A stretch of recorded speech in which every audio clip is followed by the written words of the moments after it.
Smiling like a shark in a shrimp tank. Big fish, small pond in the shrimp tank. When it's sink or swim. Hey everybody, welcome to the post-show wrap-up of the Shrimp Tank. You can always get a download of all of the shows. Go to iTunes, download Shrimp Tank. You can hear all of the broadcasts that we do right here on the Shrimp Tank. This is our post-show wrap-up. Really, we get to interview our guests. Today, we're very, very excited. We've got CEO of not just what I would call a company, but it's an entrepreneur of entrepreneurs. We've got Cliff Oxford on, who's the CEO for the Oxford Center for Entrepreneurship. I'm your co-host, Ted Jenkin, sitting here with my co-host, Chris Hanks. By the way, if you haven't checked out what's going on at Kennesaw State, it's really blowing up, and it's unbelievable. So, Cliff, one of the questions that came up during the show is your knack for titles. And my favorite title we talked about on the show. So can you elaborate on that? The Hooters and Tutors title. We love that one. Love that one. Well, we have to come up with one every day for the morning report. I think it's always a lot of fun. But, the Hooters and Tutors was, we had the CEO who is now Focus Brands. She had risen in Hooters and become the COO there. And we at the time had Herman Cain, who actually announced his presidency at the Oxford Center. And, Hooters and Tutors was one thing that my staff said, don't you dare put that out there. Don't you dare email it. And, one of the things I found about entrepreneurs, sometimes even when the staff says the numbers say this and this, the entrepreneurs got to go with their gut and pull the trigger. And that was one of those examples where I pulled the trigger and it got a lot of great reviews and everybody loved it. Now, there's been many times when they told me not to do stuff and I did it and I got in big trouble. But that was one that I think it was kind of an awakening moment for the community to that we were on the scene because everybody kept talking about Hooters and Tutors. Cliff, when we do these wrap-ups, there's probably going to be a lot of people that view this video who they may be just starting a business, or some people that watch the video that are thinking, hey, I'm thinking about starting a new business. And you've seen so many successful entrepreneurs, and I'm guessing a lot of failed entrepreneurs. And so if we were to tell people out there probably, I know there could be a lot of mistakes, but maybe the single biggest mistake that you see new or starting entrepreneurs make in their business in the early get-go, is there any advice that you could provide to a budding entrepreneur about a mistake not to make when you start your business? Well, I tell you the thing I tell them to do first is go see if somebody will write you a check. Before you try to raise money, you start buying desks and computers, just see if somebody will buy your stuff. Can somebody write you a check? And in fact, to be better, I did this when I first started my company. They prepaid me.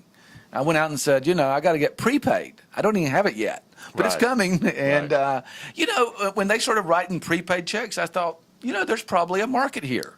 There's something here they're giving me checks for. So that's the first thing is you can get too deep into, what color the walls should be, what our brand should be, what should it be about. Just go see if somebody will write you a check. I love these companies today that basically are worth $10 million in their pre-revenue. I'm like, how do you get this kind of valuation? You haven't had anyone write you a check. That's right. Fantasyland. Yeah. Well, and Cliff, you're also known for the 7S model, which if I know people who are listening that can go to the show and learn more about that, but your least favorite of the 7S model? Toughest question of the day because I love the 7S model. Southwest Airlines is considered the master at it. Howard Schultz at Starbucks had 3 stores for 15 years. He put in the 7S. And, the rest is history. And what we did with the 7S is really refine it for entrepreneurs and spend a lot of time with it. And I love shared values. Why I go into big companies and go, why does your business exist? And the leadership team starts looking at each other like, we don't know. We just do this business. And style is so important. I love style. Structure is obviously one we all need to work on, but probably the one is skills. Skills is on the 7S, and that's, what makes these companies go is teams that don't give up, teams that has that right attitude. You can train somebody on the skills if they will just show up and not have to be told what to do. Yeah. That's the first skill you need. Just kind of figure out what needs to be done without me telling you it.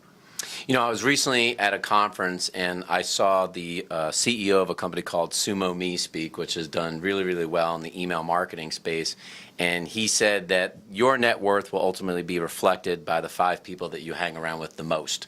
And with that being said, I wanted to give a few minutes for you to just tell people where they could learn more about your Center for Entrepreneurship, because I feel like the people I've met there are the kind of people you want to meet around. Your net worth might be lower than some of them or higher than some of them, but there's always somebody in the room that's going to be higher than yours. So, Right. So how can people learn more about the Oxford Center for Entrepreneurship, getting involved, being a member in it? Because to me, I think it's a small price to pay to get this tremendous advice and counseling and camaraderie with other people who have common goals. Yeah.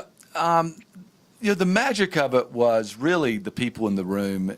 I'll tell you, the first 50 members was pretty hard, because I'm like, hey, there's 3 of us that are members. You come join with us, and just don't worry about it. We'll talk about the value later. But, once we got up to about 166 members, we realized we were able to get into the room these fast growth entrepreneurs that are mostly ADD. They are very brilliant. They're creative.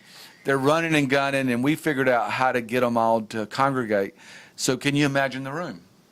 You got 100 of the best entrepreneurs in the country in the room working with each other. So it made my job, really, they're coming there for the Ted Jenkins and the Lee Heitzmans and the Chris's of the world. That's what brings them back. So for people to get involved with a group like that, just go to oxfordcenter.com, OXFORDCENTER.com, oxfordcenter.com. Contact us any way you like, email, social media. The phone still works. We still answer the phone by the 3rd ring. There's just some things us fast growth entrepreneurs can't get over, right? My company tells me, Cliff, you're too outrageous about the phone, because I'm like, the phone's ringing, who's answering? But all of that works, and November. This is the 5th, actually. November the 5th, if I'm correct. I'll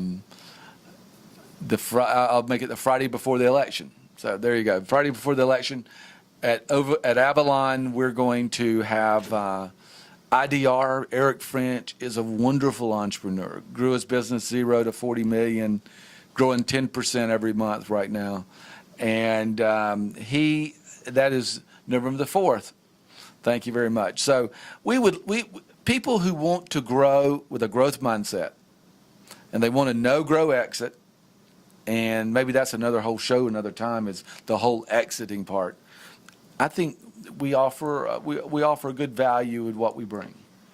Well, thanks for being so much on the show today. For those of you watching the post-show wrap-up, if you want to catch an entire replay of the amazing information that we got from Cliff today, go to shrimptankpodcast.com.